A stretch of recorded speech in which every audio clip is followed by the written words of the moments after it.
నదికి ఈ ఒడ్డున వచ్చేసాం. ఇప్పుడు అసలు ఏంటి పుష్పగిరి అనేది మనం ఇప్పుడు తెలుసుకుందామండి. దీని వెనుక ఒక పురాణ కథ కూడా ఉందండి. బ్రహ్మకుమారుల్లో ఒకరైనటువంటి కశ్యప ప్రజాపతి అని వింటాం కదా, ఆయనకి 21 మంది భార్యలుంటారు. అందులో ఇద్దరు ప్రముఖంగా మనందరికీ బాగా నోటెడ్ అనమాట, వినత కద్రువ అని ఉంటారు. తెలుసు కదా, ఇద్దరి మధ్య ఒక వాగ్వాదం జరగడం, అందులో వినత ఓడిపోవడం జరుగుతుంది. సో జీవితాంతం దాస్యం చెయ్యాలి అని చెప్పి కద్రువ వినతను లొంగపరుచుకోవడం వంటివి మనకు తెలిసిందే. వినత కుమారుడే గరుత్మంతుడనమాట.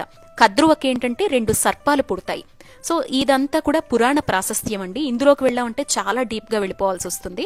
అయితే ఇక్కడ విషయం ఏంటంటే, గరుత్మంతుడు అంటే వినత ఆ దాస్యాన్ని కద్రువ చేతుల్లో చూడలేనటువంటి కొడుకైనటువంటి గరుత్మంతుడు దీనికి పరిష్కారమే లేదా పిన్నమ్మ అని చెప్పి కద్రువ దగ్గరకు వచ్చి అడుగుతారు. అప్పుడు కద్రువ అంటుందన్నమాట, దేవతలు ఇక్కడ అమృతాన్ని తాగి ఎప్పటికీ కూడా వాళ్ళకి మరణం అనేదే లేకుండా వరాన్ని పొందారు. నువ్వు ఆ అమృతాన్ని గనక నాకు తీసుకొని వచ్చావు, మాకిచ్చావు అంటే గనక మీ అమ్మగారికి దాస్యం నుంచి విముక్తి కలుగుతుంది. అంటే ఇకపై మాకు దాస్యం చేయాల్సినటువంటి అవసరం, సేవ చేయాల్సిన అవసరం ఉండదు అని చెప్పి చెప్తారనమాట. సో మీరు పురాణ కథ వింటూనే ఇక్కడ దేవాలయాలన్నీ చూడండి. మీరిక్కడ ఇంకా ఆ ఒడ్డున వచ్చిన తర్వాత వైద్యనాథేశ్వరుణ్ణి చూస్తారు, త్రికూటేశ్వరుడు, భీమలింగేశ్వరుడు, కామాక్షి అమ్మవారిని, పాతాళ గణపతిని, శ్రీచక్రాలు, ఇవన్నీ కూడా నందీశ్వరుడు, అప్పటి కాలంలో ఉన్న శిల్పకళా సంపద, వీటన్నిటినీ చూస్తూ ఉంటారండి. మీరు చూస్తూ ఉంటే అసలు ఈ ప్లేస్కి నేమ్ ఎందుకు వచ్చింది అనేది చెప్తాను. అలాగే శ్రీచక్రంతో కూడుకున్నటువంటి కామాక్షి అమ్మవారిని మనస్ఫూర్తిగా దండం పెట్టుకొని సకల సౌభాగ్యాలు సుఖ సంతోషాలు ఇవ్వాలి అని చెప్పి కోరుకోండి. ఎందుకంటే వీడియోస్ అనేవి అందరికీ అలౌ చేయరండి. నేను రిపోర్టర్ని కాబట్టి, జర్నలిస్ట్ని కాబట్టి పర్మిషన్ అనేది తీసుకుంటాను. మీకు ఇక్కడ అంగరంగ వైభవంగా వేడుకగా ఏది కనపడకపోవచ్చు, కానీ ఆలయాన్ని షూట్ చేయడం కూడా లోపల వరకు మాత్రమే చేయగలం. కానీ ఆ చుట్టుపక్కల ప్రాంతాల వాళ్ళకి బాగా తెలిసి ఉండాలి తప్ప ఎవరికి పర్మిషన్స్ అనేవి ఇవ్వరు. అందుకనే మనస్ఫూర్తిగా దండం పెట్టుకోండి. మీరు చూస్తున్నది ఇక్కడ కామాక్షి అమ్మ తర్వాత దక్షిణామూర్తి వారిని చూస్తున్నారు. అలాగే ఆ కాలం నాటి కొన్ని ధ్వంసానికి గురైనటువంటి శిల్పాలని కూడా చూస్తారండి. ఒక్కొక్కటి డీప్గా చూస్తూ నేను చెప్పేటువంటి మాటల్ని వినండి. అలా తల్లి బాధను చూడలేనటువంటి గరుత్మంతుడు పిన్నమ్మని అడగగానే ఒక పరిష్కారం చెప్పగానే సరే అమృతం కోసం అని చెప్పి ఇంద్రుడి దగ్గరకు వెళ్తారనమాట. ఇంద్రుడు ఒప్పుకోకపోయేసరికి గరుత్మంతుడు ఏం చేస్తాడంటే, ఇంద్రుడు అలా ఒక మార్గం నుంచి ఇంకో మార్గం దగ్గరికి అమృతం తీసుకొని వెళుతూ ఉండగా ఆ అమృత భాండాగారాన్ని తీసేసుకొని వచ్చేస్తారనమాట. అలా వచ్చే క్రమంలో ఇంద్రుడు తనతో గొడవ పడతారు. నేను వద్దు అన్నప్పుడు నువ్వు ఎలా తీసుకువెళతావు అనేటువంటి వాగ్వాదం వాళ్ళిద్దరి మధ్య జరిగి అమృతం ఇద్దరి చేతుల్లోనూ తొణికిసలాడుతూ ఒక 2-3 బిందువులు అనేవి వచ్చి ఇక్కడ పినాకిని నదిలో పడ్డాయి. అందుకే ఈ ప్రాంతం పూర్తిగా కూడా అప్పట్లో అమృతంగా మారిపోయిందిట. సో అలా వాగ్వాదం జరిగిన తర్వాత ఏం జరిగింది అనేది పురాణ కథ అండి. సో దాన్ని మనం ఏమి ఇప్పుడు డిస్కస్ చేస్తే మనకు టైం అనేది సరిపోదు. అలా పడినటువంటి అంటే అమృత బిందువులు పడినటువంటి ప్రదేశమే ఈ పుష్పగిరి. అక్కడ ఉండే వాళ్ళందరూ ఈ నది దగ్గరకు వచ్చి స్నానం చేయడం, వెంటనే ఎంత ముసలి వాళ్ళైనా యవ్వనవంతులుగా మారిపోవడము, ఎవ్వరికి ఇక్కడ అసలు అనారోగ్యం అనేదే లేకపోవడం అనేది కొన్ని రోజులు, కొన్ని సంవత్సరాల పాటు సాగిందిట. ఇది గమనించినటువంటి దేవతలు ఇలా అందరూ యవ్వనవంతులు పూర్ణాయుష్కులు అయిపోయి అసలు మరణం అనేదే లేకపోతే అసలు ఈ భూలోకం ఏమైపోతుందో అనేటువంటి ఉద్దేశంతో ఏం చేశారు అంటే, అందరూ మృత్యుంజయులుగా మారిపోతున్నారు కాబట్టి ఇది లోక క్షేమానికి సరైంది కాదు కాబట్టి వెంటనే బ్రహ్మదేవుడి దగ్గరికి వెళ్లి పరిష్కారం అడగగానే బ్రహ్మదేవుడు శివకేశవులు ఇద్దరు మాత్రమే దీనికి పరిష్కారం చూపగలరు అని చెప్పగానే ఫస్ట్ పరమశివుడి దగ్గరికి వెళ్ళగానే పరమశివుడు చెప్తాట, తన పాద ముద్ర వేసినటువంటి కైలాసంలోంచి ఒక ముక్కను తీసుకొని శ్రీ మహావిష్ణువు దగ్గరకు వెళ్ళండి అని చెప్తాట. శ్రీ మహావిష్ణువు దగ్గరకు వెళ్ళగానే శ్రీ మహావిష్ణువే సాక్షాత్ ఆ ముక్క ఏదైతే ఉందో అది ఒక పెద్ద పర్వతంగా మారి అదొచ్చి ఈ పుష్పగిరి పినాకిని నదిలో పడుతుందిట. అప్పుడు ఈ నది అనేది ఆ పర్వతం మీద ఊగులాడుతూ కనిపిస్తుందిట. ఇదంతా కూడా ఒక పుష్పంలాగా అంటే నీటిలో తేలియాడే పుష్పంలాగా ఊగుతోంది అని చెప్పి అప్పటి నుంచి దీన్ని పుష్పగిరిగా పిలవడం మొదలుపెట్టారట. ఇక ఆ తర్వాత ఇది ఇలా ఊగుతూనే ఉంటే ఎవరూ దర్శనం చేసుకోలేరు, ఎవరూ స్నానం కూడా చెయ్యలేరు అనేటువంటి ఉద్దేశంతో మళ్లీ విష్ణుపాదంగా శ్రీ మహావిష్ణువు తన పాదాన్ని మోపి ఆ పర్వతాన్ని నది లోపలికి తొక్కుతారట. ఈ విధంగా విష్ణుపాదం, రుద్రపాదం రెండూ కూడా ఇక్కడ రావడం జరిగింది.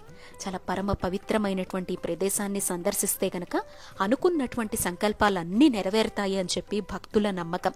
అలాగే మనం కాశీలో ఏ విధంగా చూస్తామో, మనం పిఠాపురం వెళ్ళినప్పుడు కొన్ని ప్రాంతాల్లో, అంటే మన తెలుగు రాష్ట్రాల్లోనే కాకుండా మన భారతదేశంలో కొన్ని ప్రాంతాల్లో మాత్రమే హరిహరులిద్దరూ కొలువై ఉన్నటువంటి క్షేత్రాలు మాత్రమే కాదండి, పిండ ప్రదానాలు జరిపించి పితృదేవతలకు ముక్తిని కలిగించేటువంటి క్షేత్రాలు కూడా వేళ్ల మీద లెక్క పెట్టేంత తక్కువ ఉన్నాయని చెప్పచ్చు.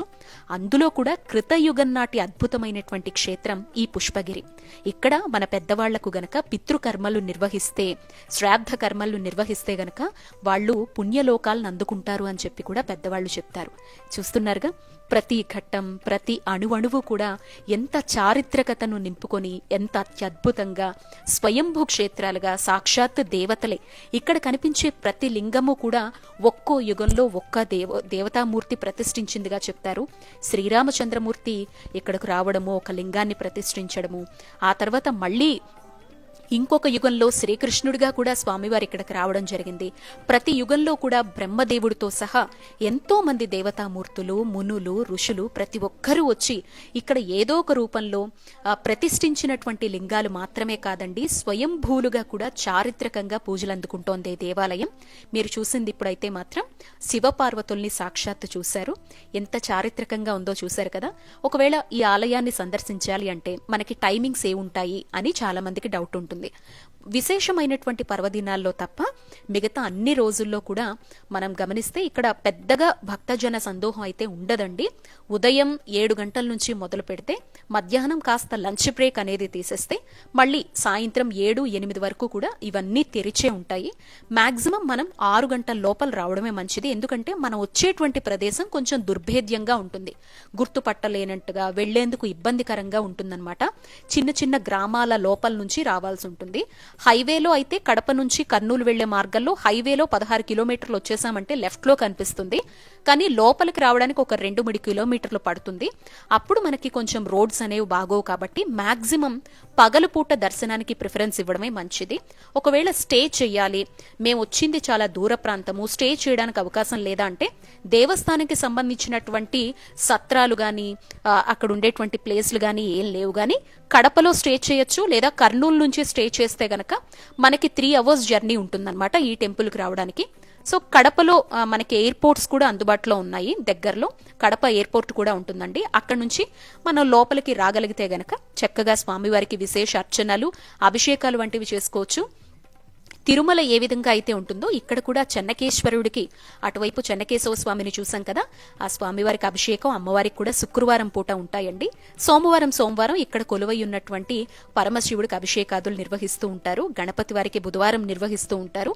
ఈ అభిషేకం టికెట్స్ అవి కూడా మనం టెంపుల్ వారిని కన్సర్న్ అయితే గనక వాళ్ళు చక్కగా అన్ని డీటెయిల్స్ అనేవి చెప్తారు. ఇక ప్రసాదాలు ఇవన్నీ కూడా పురాతనమైనటువంటి ఆలయాలు కాబట్టి పర్వదినాల్లో మాత్రమే అలాంటివి అందుకోగలుగుతాం. నార్మల్ అప్పుడు వచ్చి ప్రశాంతంగా ఒక ధ్యానమో, ఒక పూజో, మన స్వహస్తాలతో ఏదైనా చేసుకోవాలి అనే కోరిక ఉంటే గనక ఇలాంటి పురాతన దేవాలయాల్లో మనం చెప్పలేనంత శక్తి నిండి ఉంటుందండి. ప్రశాంతంగా దర్శనం చేసుకుని వెళ్ళొచ్చు అనమాట. ఇదండి కార్తీక మాసం స్టార్టింగ్ లో అందించాలనుకున్నాను, బట్ చివరినైనా కూడా ఇంత అద్భుతమైన క్షేత్రాన్ని మీకు చూపించాను అని మనసుకు చాలా హాయిగా ఉంది. మీలో ఎంతమంది ఈ టెంపుల్ని చూసి ఉన్నారు అనేది నాతో అయితే తప్పకుండా కామెంట్ బాక్స్లో షేర్ చేయండి. ఇంకా ఇక్కడ చూడవలసినటువంటి చుట్టుపక్కల ప్రదేశాలు ఉన్నా చెప్పండి. ఎందుకంటే మా ఇల్లు ఇక్కడ నుంచి జస్ట్ ఒక 1.5 to 2 కిలోమీటర్స్ దూరంలోనే ఉంటుంది. నేను వచ్చిన ప్రతిసారి వెళతాను అని చెప్పలేను, కానీ ఇప్పటికి 2 సార్లు అయితే దర్శనం చేసుకున్నాను. ఎందుకంటే మా ఇంటి దైవంగా చెన్నకేశవ స్వామి ఉన్నారనమాట. అందుకే స్వామివారి దర్శనం చాలా ప్రశాంతంగా అనిపిస్తుంది. ఎన్ని ఇబ్బందులున్నా ఇక్కడికి వచ్చి వెళ్ళిన తర్వాత మనసుకి ప్రశాంతంగా ఉన్నట్టు అనిపిస్తుంది అనమాట. ఆ ఒడ్డు నుంచి ఈ ఒడ్డును చూపించాను. ఇక్కడ నుంచి మీరు అటు సైడ్ ఉండేటువంటి గోపురాన్ని కూడా చూసి దర్శనం చేసుకోవచ్చు. జీవితంలో ఒక్కసారైనా ఆలయాల సందర్శన ఇంట్రెస్ట్ ఉండే వాళ్ళకి మాత్రం ఈ టెంపుల్ చాలా బాగుంటుందండి.